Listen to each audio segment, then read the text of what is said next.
శ్రీ గురుభ్యో నమః. గురు బ్రహ్మ గురు విష్ణు గురుదేవో మహేశ్వర గురు సాక్షాత్ పరబ్రహ్మ తస్మై శ్రీ గురవే నమః. సదాశివసమారంభం వ్యాసశంకర మధ్యమాం అస్మదాచార్యపర్యంతం వందే గురుపరంపరాం. నారాయణం నమస్కృత్య నరంచవనరోత్తమం దేవీం సరస్వతీం వ్యాసం తతో జయముదీరేత్. ఆపదం అపహర్తారం దాతారం సరస్వంతం లోకాభిరామం శ్రీరామం భూయో భూయో నమాం. శ్రీ గురుభ్యో నమః. గణాధిపతయే నమః. ఈరోజు ఉపాధ్యాయుల సత్సంగ శ్రోతలకి అందరికీ కూడా హృదయపూర్వక నమస్కారాలు, వెల్కమ్. ఇవాళ ఒక కొత్త టాపిక్ ఉంచుకున్నాను, నాకు జ్ఞాపకం వచ్చింది. అదేమిటి అంటే పునర్జన్మల విషయం వల్ల, పునర్జన్మలు రుణాలు అన్న విషయం అన్నమాట టాపిక్ అనుకోండి. అయితే దాని గురించి ముందర ఒక మామూలుగా జరిగినవే అన్నమాట. సైంటిస్ట్ వీళ్ళందరూ కూడా ప్రూవ్ అయ్యింది. ఆ శాంతాదేవి గారి పునర్జన్మ తర్వాత నాకు మీరెట్లు ఉండగా నాకు చెప్పింది యాక్చువల్గా జరిగింది, పేపర్లో వచ్చినవి కూడా తర్వాత ప్రస్తావన చేస్తాను టైంని బట్టి అనమాట. అది ఇప్పుడు ముందర శాంతాదేవి పునర్జన్మ కేసు దాని గురించి చెప్పుదాం. శాంతాదేవి పునర్జన్మ కేసు 20వ శతాబ్దపు అత్యంత ప్రసిద్ధ పునర్జన్మ కేసుల్లో ఒకటి. ఢిల్లీలో జన్మించిన ఆమె 4 ఏళ్ల వయసులో తనను తాను మధురాలోని ఒక చనిపోయిన మహిళ లుగ్దీదేవిగా గుర్తించుకుంటూ తన పూర్వ జీవితం గురించి వివరాలు చెప్పడం ద్వారా ఈ కథ ప్రారంభమైంది. ఆమె చెప్పిన వివరాలు నిజమని నిరూపించబడింది అనమాట. నిరూపించబడటంతో మహాత్మా గాంధీతో సహా పలువురు ప్రముఖులు ఈ కేసును పరిశోధించి ఆమె వాదనను బలపరిచారు. ఇది పునర్జన్మ నిజమని చెప్పడానికి బలమైన సాక్ష్యంగా నిలిచింది. ముఖ్య వివరాలు ఏమిటంటే, జననం 1926 డిసెంబర్ 11 ఢిల్లీలో జన్మించింది. మొదటి ప్రకటన 4 ఏళ్ల వయసులో తనకు వేరే తల్లిదండ్రులు భర్త ఉన్నారని చెప్పడం ప్రారంభించింది. ఇది తన తల్లిదండ్రులని ఆశ్చర్యపరిచింది. తన పూర్వ జీవితంలో ఆమె లుగ్దీదేవి మధురాలోని ఒక సంపన్న వస్త్ర వ్యాపారి భార్య అని చెప్పింది. విచారణ: ఈ కేసు మహాత్మా గాంధీ దృష్టికి వెళ్ళింది. ఆయన ఒక కమిటీని ఏర్పాటు చేశారు. కమిటీతో సహా కలిసి మధుర వెళ్ళినప్పుడు శాంతాదేవి తన పూర్వజన్మ జీవితానికి సంబంధించిన కుటుంబ సభ్యులను, ప్రదేశాలని, సంఘటనలను ఖచ్చితంగా గుర్తించింది. ఆసక్తికర అంశాలు ఏంటంటే, తన భర్త కేదార్నాథ్ చనిపోయిన తర్వాత దాచిన డబ్బు గురించి చెప్పడం ఆమె వాదనలకు బలం చేకూర్చింది. ఆమె పూర్వ జీవితంలోని రహస్య విషయాలను కూడా బయటపెట్టింది. నిర్ధారణ: కమిటీ నివేదిక శాంతాదేవి వాదనలను నిజమని నిర్ధారించింది. ప్రపంచవ్యాప్తంగా చాలామంది పరిశోధకులు, రచయితలు ఈ కేసును పరిశోధించి దీనిని పునర్జన్మకు బలమైన సాక్ష్యంగా పేర్కొన్నారు. ముఖ్యంగా స్టూరే, లోనార్డ్ స్ట్రాట్ వంటి వారు దీన్ని ధృవీకరించారు. శాంతాదేవి కేసు పునర్జన్మపై ప్రపంచవ్యాప్తంగా చర్చకు దారితీసింది. ఇది సైన్సు, తత్వశాస్త్రం, ఆధ్యాత్మికత రంగాలలో ఒక ముఖ్యమైన సంఘటనగా మిగిలిపోయింది. ఇది జరిగిన గురించి చెప్పాను మీకు. ఇప్పుడు నేను నాకు అనుభవం అంటే నాకు చెప్పిన విషయాలు బట్టి యథార్థంగా అనమాట, యథార్థంగా జరిగింది నాకు చెప్పింది. అది మీకు అందరూ పెంచుతున్నాను. ఇది ఏమిటంటే, మనకి రుణాల 100 రూపాయల పతిపత్ని సూత్రాలయ అని చెప్పుకుంటాం మనం. అది జ్యోతిషాస్త్రం గురించి కూడా సంబంధించి ఎందుకంటే దానికి ఆధారపడడం అదే అన్నమాట. ఇప్పుడు జన్మ దాని గురించి ఏమిటంటే, ఈ రుణాలు దానికి సంబంధం ఉంటుందన్నమాట ఖచ్చితంగా. అందుకోసమే మనకి రుణాన్ని బట్టి దాన్ని బట్టి మన యొక్క పునర్జన్మలు పుడుతూ ఉంటాం, చేస్తూ ఉంటాం, అలా చేస్తూ ఉంటాం అన్నమాట, చేసుకున్న దాన్ని బట్టి. అంచేత ఈ థియరీ మనకి దాని మీద బేస్ అయి ఉంది కాబట్టి ఆస్ట్రాలజీ దానికి సంబంధించింది. అయితే అది నేను తర్వాత అన్వయించుకున్నాను అన్నమాట చెప్పిన స్టోరీని బట్టి. నేను 2005 డిసెంబర్లో వెళ్ళాను ఎక్కడ మీరట్టు. 2008 జనవరిలో వెనక్కి తిరిగి వచ్చేసాను. 2006 2 నుంచి ఇంతగా ఏంటంటే, అక్కడ నాకు ఒక జమ్మూ కాశ్మీర్ నుంచి ఒక అతను AO నేను AO అనమాట అప్పుడు. అయితే ఇద్దరం క్వార్టర్స్ నుంచి సాధారణ నడుచుకుంటూ వెళ్ళిపోతూ ఉండేవాళ్ళం.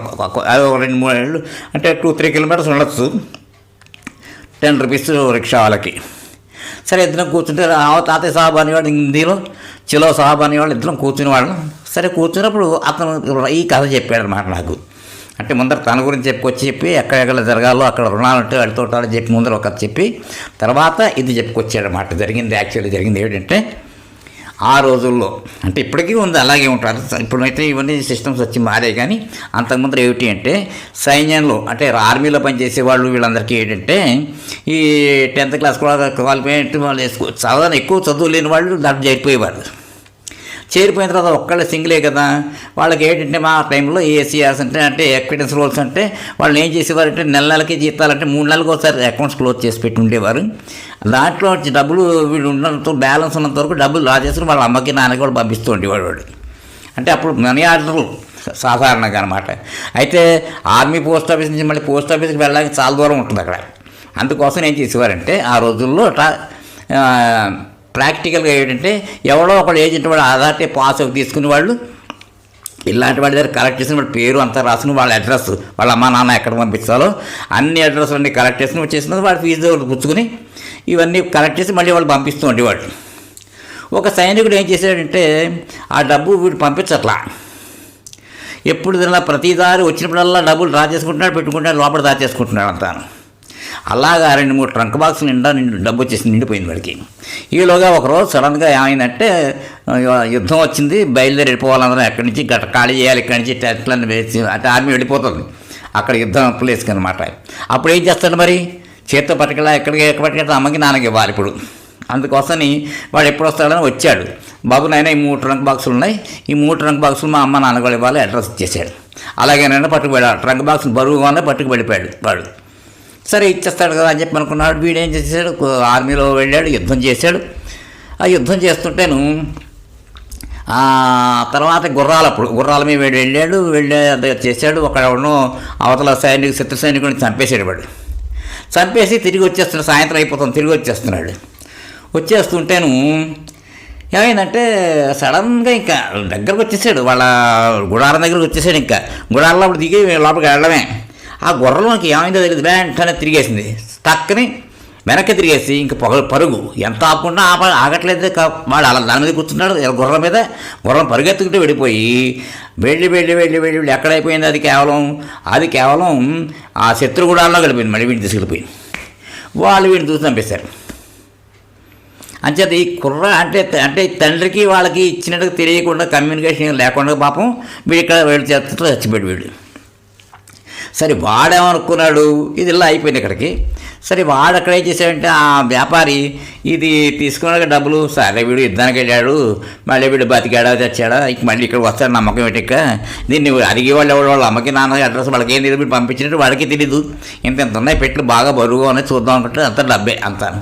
అమ్మో అనుకుని ఇంకా ఇవ్వబుద్ధి కాలేదు, పెట్టబుద్ధి కాలేదు, అంతే దాచేసుకున్నాడు పెళ్ళని చెప్పేసి వాళ్ళు శుభ్రంగా చేసి గ్రాండ్ సక్సెస్గా మంచిగా చేసేసారు. పెట్టుకుని దాచేసుకుని అట్టే పెట్టుకున్నారు డబ్బులు. అలా అయ్యింది. తర్వాత వాడికి పిల్లలు లేకపోతే ఏమైందంటే ఆఖరికి లేక వీడి డబ్బు ఎప్పుడైతే వచ్చిందో తర్వాత కొంతకాలానికి వాడికి గర్భిణి అయింది భార్య. వాడికి ఒక కొడుకు పుట్టేటప్పటికి గ్రాండ్గా చేసేసారు, మొత్తం సంతర్పణ దానాలు అన్ని దానాలు చేసేసి కొడుకు బాగా ఉండాలని చెప్పి బ్రహ్మాండంగా చేశాడు. వాడు రాజు కుక్కవాడలా పెరుగుతూ వచ్చాడు వాడు. వీళ్ళు తెలియదు కదా, కమ్యూనికేషన్స్ ఏం లేవు, మామూలుగా అయిపోయింది. వీటిలో కొంతకాలం అయ్యేటప్పటికి వీటి చదువు ఏదో చేయించడం వ్యాపారం చేద్దాం అంటున్నాడు. వీడు కొంచెం అయిష్టంగానే ఉంటున్నాడు కుర్రాడు. ఎలాగైతేనే కొంత పెళ్ళిడు వయసుకు వచ్చేసింది కాబట్టి ఆ రోజుల్లో పెందరాడే పెళ్లి చేసేసి అంటే జల్దీ వయసులో 20 సంవత్సరాలు అయ్యేటప్పటికీ పెళ్లి చేసేసేవారు. అయితే వాడికి కొడుకు పెళ్లి చేస్తారు, మంచి సంబంధాలు చూశాడు, పెళ్లి చేస్తారు చేసేసుకున్నారు. వాడు చేసినప్పటి నుంచి ఇంక వాడికి రోగం ప్రారంభమైంది.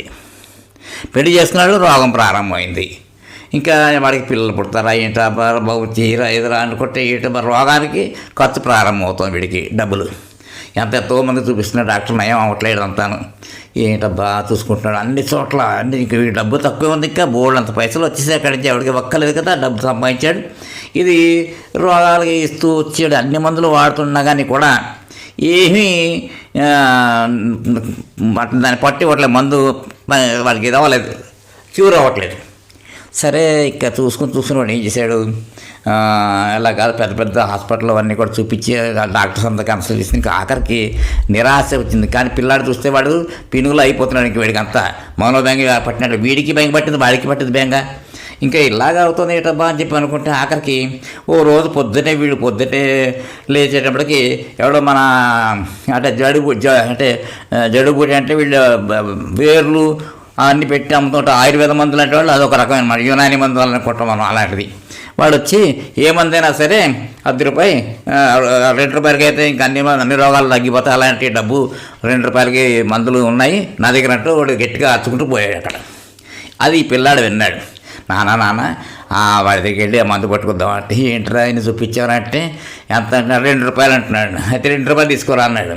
₹2 తీసుకుని వెళ్ళాడు. వాడు ఇచ్చాడు ఏదో మందు, తాగేసాడు. వచ్చేసి పడుకోమన్నాడు. పడుకున్న తర్వాత ఇంక మనసు చూస్తున్నాడు. ఇలాగా ఎలా ఉందమ్మా, తగ్గిందా నాన్న, ఇట్లా సంగతి బాబు అని చెప్పి వీడు అడుగుతున్నాడు. వాడికైతే చూస్తున్నాడు. ఇంకా దగ్గరకు వచ్చిన వాడు తెలిసిపోతుంది కుర్రాడు, ఇంకా నా టైం అయిపోయింది అనుకుంటున్నాడు. చూశాడు, నవ్వుతున్నాడు. ఏంట్రా బాధ ఏడు చెప్పరా, ఎలా తగ్గిందానికి ఏం లేదురా అని చెప్పి వీడు అడుగుతున్నాడు తండ్రి. వాడు అలా చూస్తూ గట్టిగా నవ్వాడు. ఆ నవ్వుతుంటే ఏంటి ఎందుకు నవ్వుతున్నారా అన్నాడు. నన్ను గుర్తుపట్టలేదా నువ్వు అన్నాడు వాడు. ఇదేంటి గుర్తుపట్టడం ఏంట్రా, ఎలా మాట్లాడుతున్నావు ఏంట్రా, నీకు అంతా ఇదైంది ఏంటి, ఏదో పేలాపంలా మాట్లాడుతుంది ఏంటి, అసలు ఏమైంది చెప్పరా బాబు అంటే, నువ్వు నన్ను గుర్తుపట్టలేదా అంటాడు. గుర్తుపట్టలేదు, చెప్పరా బాబు ఏంటి చెప్పరా అంటే, ఆనాడు నేను నీకు 3 ట్రంక్ బాక్సుల్లో డబ్బులు ఇచ్చా మా నాన్నకి అమ్మకి ఇమ్మనమని చెప్పేసి, మరి నువ్వు అది ఇచ్చావా అని అడుగుతాడు. ఎవట్రా నువ్వేంట్రా, మీ నాన్నకి ఇవ్వడం ఏమిట్రా అని అడుగుతాడు. అడిగితే నేను అప్పుడు క్యాంపులో పనిచేస్తున్నప్పుడు అంటే నేను తర్వాత యుద్ధం వచ్చి నేను వెళ్ళిపోయాను, అప్పుడు నేను నీకు డబ్బులు ఇచ్చాను కదా, అది ఇచ్చావా అని అడిగాడు. అడిగితే వాడు లేదురా అన్నాడు. అందుకోసమేలే, ఇదిగో ఇప్పుడు ఈ డబ్బు ఖర్చు పెట్టాం కదా, ఆఖరి ₹2 ఖర్చు అయిపోయింది, నీకు నాకు రుణం తీరిపోయింది, ఇంక నేను వెళ్ళిపోతున్నా అని చెప్పేసి దేవుడు ఇలా అంటున్నాడు. ప్రాణం పోయింది. ఇక్కడితో ఎపిసోడ్ ఆప్ చేసి రెండో దాంట్లో నెక్స్ట్ కంటిన్యూ చేద్దాం. స్వస్తి.